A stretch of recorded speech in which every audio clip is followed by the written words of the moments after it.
I now give the floor to Prosecutor Karim Khan.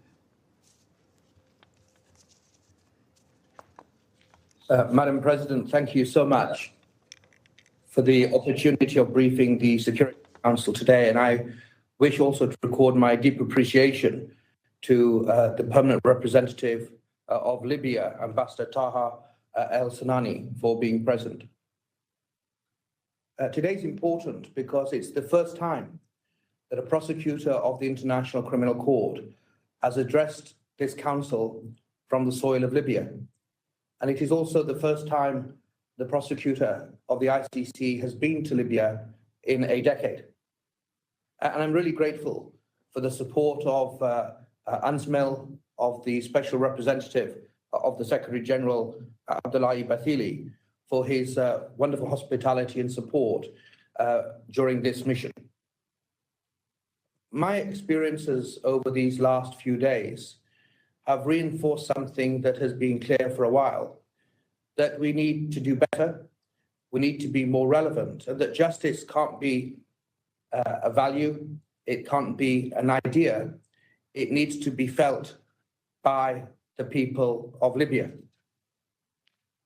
We have seen victims from all parts of Libya, from Benghazi, from Derna, from detention, victims of detention from Tajura or Murzuk or Tawera. And just 2 days ago, I went a couple of hours drive from Tripoli to a place called Tarhuna, and there saw a miserable sight. Boxes, metal boxes, almost like a workstation. And in these boxes, we have accounts of people that were forced to enter backwards and were kept in absolutely appalling conditions. Conditions that by any metric amounted to calculated inhumanity. And from there I took the same road where some of these poor souls were executed to farms that became mass graves and to refuge tips, landfill sites in which bodies were thrown without ceremony.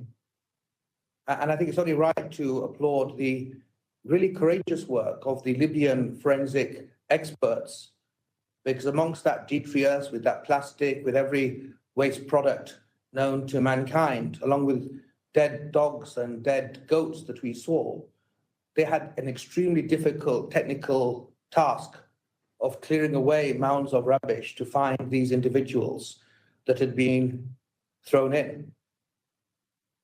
As a result, it seems, of crimes within the court's jurisdiction, and 250 bodies have so far been recovered, and far fewer have been identified. And I emphasize to the Attorney General's office, to the Minister of Justice, and to the Forensic Science Service that we are willing, as the office, to work as partners to provide further technical assistance and support to the forensic capacity in Libya. Although I must say I've been impressed with the effort and the focus of work they've done. But the task is so great, assistance is certainly needed. And from Tarhuna landfill site, I went to another location and I spoke to victims, survivors. And around the table were a sample of heartbreak. There was one gentleman that spoke that had lost, I think, 24 members of his family. Another had lost 15. A mother gave a compelling account with the quiet dignity that is very often part of the Libyan character, that she had witnessed individuals break in, prize her sons from her, and she has not seen them again. And there was a father who, very simply and all the more powerfully for that, stated that he couldn't bear to live in his own home, because in that home his children were born. And the effect of that loss is something that means that home triggers trauma on a daily basis. This is the type of heartbreak, this is the type of suffering that survivors tell us. And this is why your referral of the Libya situation to the office and the work and the collective obligation to deliver on justice is not some abstract idea. It really matters a very great deal. There is fatigue in Libya. There is this sentiment that we've heard it all before. What is the international community doing? What are you at the ICC doing? We talk about justice, but we don't see it and we don't feel it. And one survivor said, we keep hearing about justice. We keep hearing about the ICC. Where are the results? We need these promises to be turned into reality. And I think those sentiments are absolutely fair. 2011 is a long time ago, and the types of suffering are expanding. And we need to make sure that we are seen to be relevant. And this message is not confined to Tarhuna. I've heard similar messages from victims from all parts of Libya. The team has also been involved with investigations, and whether one is from Tripoli or Benghazi or Misrata or elsewhere, these stories resonate with ever greater force. Victims want the truth to emerge. They want their voices to be heard, and they want allegations to be juridically determined by independent and impartial judges.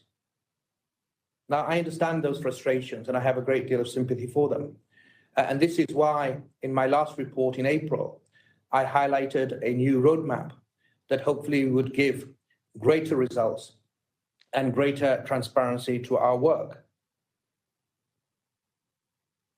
We can't allow a sentiment to become pervasive that impunity is inevitable. And in April, I talked about an increased resources to the Libya team. I talked about an increased field presence and a dynamic approach to investigations to ensure we had every chance of putting forward with a degree of transparency measurable objectives. And I'm pleased to report, as set out in the report that you have, that we've made good progress on implementing this new approach. And that is because, in large part, of the partnerships that we're seeking to build. For the first time since 2011, I can report a regular presence by the staff of my office in the region. In the last reporting period, I can announce that there's been 20 missions to 6 countries in which a variety of evidentiary material has been collected, whether it's satellites, whether it's witness statements, whether it's audio evidence. And also the promise of greater engagement has manifested itself in various ways, including in June, when the Deputy Prosecutor, Karim Khan, came to Libya, met with government officials, but also met with civil society, both in The Hague and in Tunis and also elsewhere. In September, we joined a joint investigative team in relation to human trafficking. And I think that's a very important step, along with the wonderful work of Italy, the Netherlands, Spain, the United Kingdom of Great Britain and Northern Ireland, as well as Europol. And that partnership is not cosmetic. That partnership isn't simply to tick a box and say we're building partnerships. It has already managed to pay dividends, because only a couple of weeks ago, in October, that joint investigative team allowed very key individuals to be transferred from Ethiopia to the domestic courts of Italy and the Kingdom of the Netherlands to do with smuggling of people, allegations, of course, that encompass torture and slavery in general terms, can be determined now by domestic courts. And this shows a consistency to what I've said repeatedly, that in my view, the International Criminal Court is not an apex court, it is a hub. And we need to work together to make sure there is less space for impunity and greater efforts at accountability. I also put forward various benchmarks in April, including a bid to put forward accelerate action to have solid investigations and, where appropriate, based upon solid evidence, to submit applications for warrants. And I can today announce that further applications for warrants of arrest have been submitted to the independent judges of the ICC. Those are confidentially submitted. It is for the judges of the ICC to determine, so I can't speak in more terms and give any greater details. But there will be further applications that we will make because the victims want to see action and the evidence is available, and it's our challenge to make sure we have the resources, we prioritize the Libya situation to make sure we can vindicate the promise of the Security Council in Resolution 1970. And this approach represents, in my respectful view, a new paradigm for action by my office. This increased momentum that may be apparent in the report is not because of the activities of the office acting in isolation. Libya is a key stakeholder. We are in Libya. This country is owned by Libya. The overwhelming crimes are against Libyans. And this partnership that we're trying to refocus and build and foster is absolutely pivotal if we're to move things forward. Tomorrow, I will meet with civil society from different parts of Libya. Next week, Libyan civil society members are joining experts and civil society from around the world during a thematic roundtable that we'll hold in The Hague regarding crimes against and affecting children. And I think it's only right to underline the importance of partnership, and particularly, Madam President, the work of Mohammed Yunus Menfi, His Excellency, the President of the Presidential Council, because without his leadership, without his direction and unclogging blocks, I wouldn't be here in Libya today giving this council briefing. Cooperation is not perfect.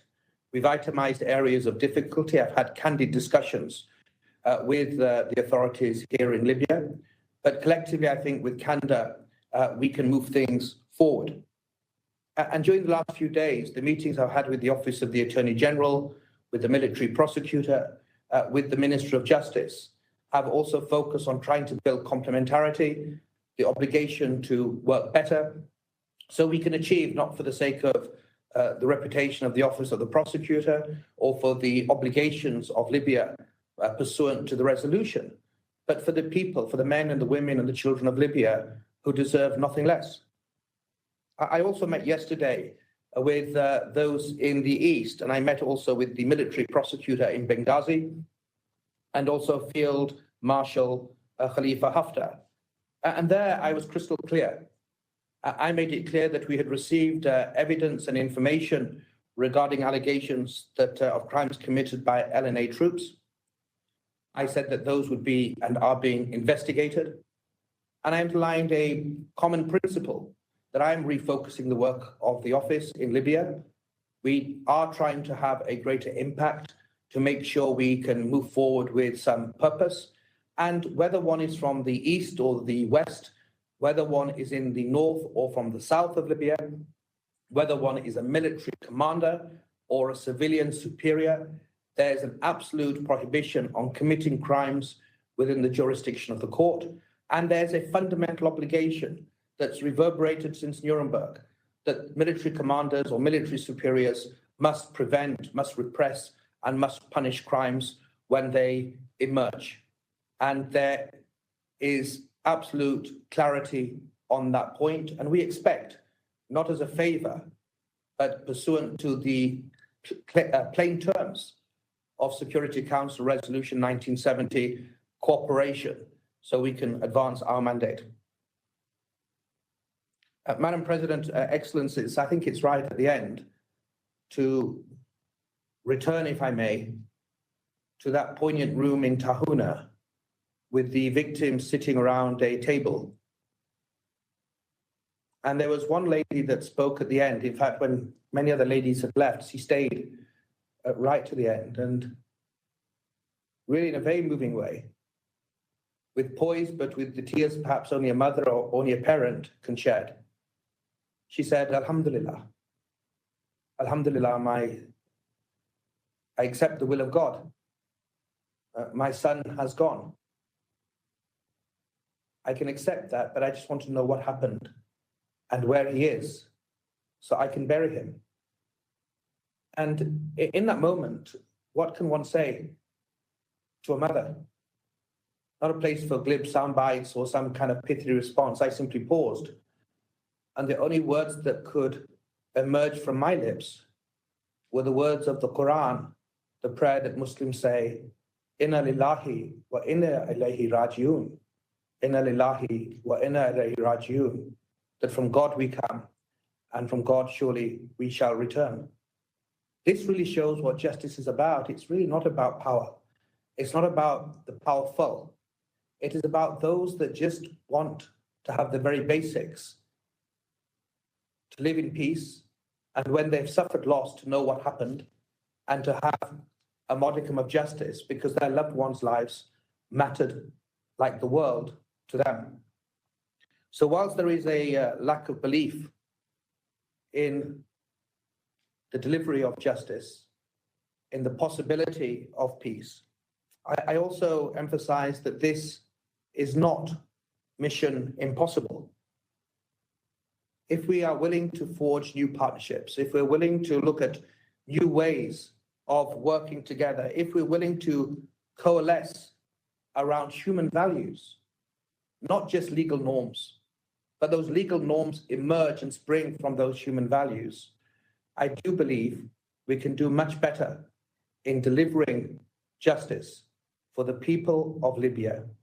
And hopefully that will assist in a wider hope for sustainable peace in this very ancient and wonderful land.